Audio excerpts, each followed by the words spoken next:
A long-forgotten prophecy warns that the year 2025 will be humanity's ultimate turning point. An American psychic claims that China will rise victorious in a global conflict. A mysterious man who insists he comes from the year 2062 delivers a chilling warning: seek refuge in the mountains.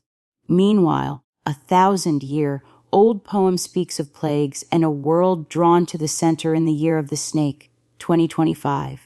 And then there are the cryptic predictions of Baba Vanga and Nostradamus, whose visions seem to echo the same fate. Is it coincidence or destiny?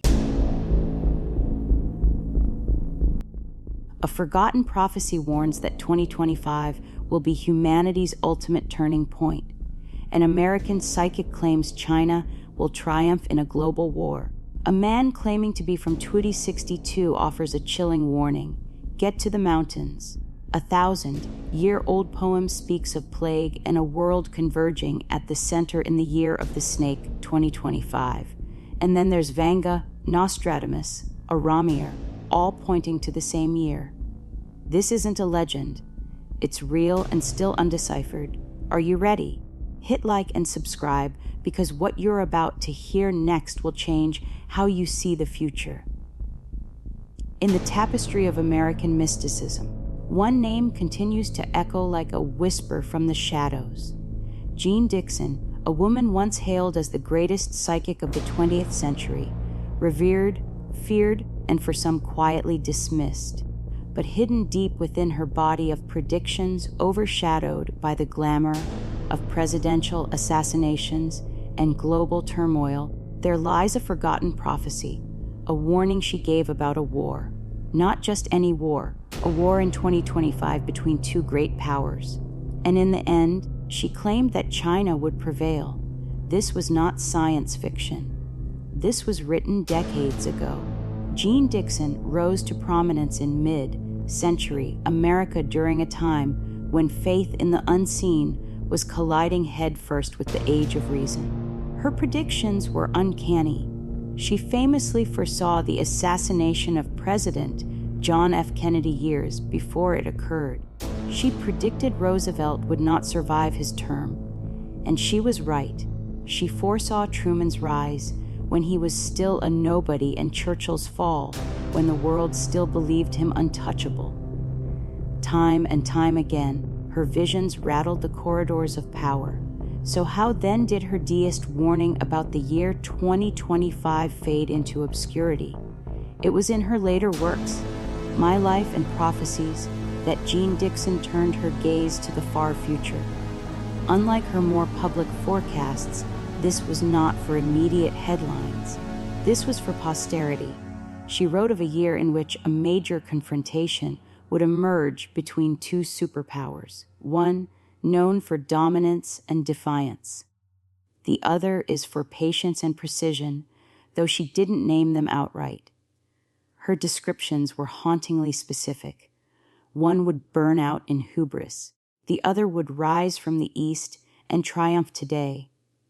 Many believe she was referring to Russia and China, a reversal of Cold War expectations, a shift in the axis of power. Dixon's prophecy did not predict a nuclear holocaust. She foresaw something more insidious, a conflict of ideologies, fought not just with weapons, but through economic attrition, digital warfare, and cultural upheaval. She envisioned a world splintered, alliances dissolving, former enemies shaking hands, and traditional powers, Western democracies, are being outmaneuvered not through force, but through strategy and time. I see a dragon rising, she wrote, not breathing fire, but weaving silk over steel, drawing the world inward. A poetic phrase, but to modern ears, it's chilling. But perhaps the most shocking element of Dixon's 2025 prediction is not what she said, but what she left unsaid. There are entire pages in her notes that remain blacked out, redacted, removed, or possibly never published. Sections marked only with a date and the phrase too dark for now. What did she see? That she couldn't bring herself to write. Mainstream historians scoff at her legacy. They reduce her to coincidences or, worse, accuse her of retrofitting. But what they rarely mention is how often Dixon was courted by politicians, military officials, even foreign leaders, not to debunk her, but to ask her what comes next.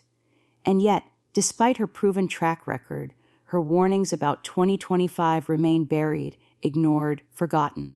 Why was it? Because they challenged the West's sense of superiority? Was it because the idea of a victorious China was simply too unthinkable for Americans at the time? Or was it something more? Did someone want them hidden? There's another twist in Dixon's story. In the final years of her life, she became increasingly reclusive. She claimed that visions had changed. They were no longer images of specific events like elections or disasters. They were sequences. Dominoes falling, systems collapsing. She often repeated one phrase to her inner circle: the beginning comes from the middle, and the end comes from the mirror. To this day, no one knows exactly what she meant.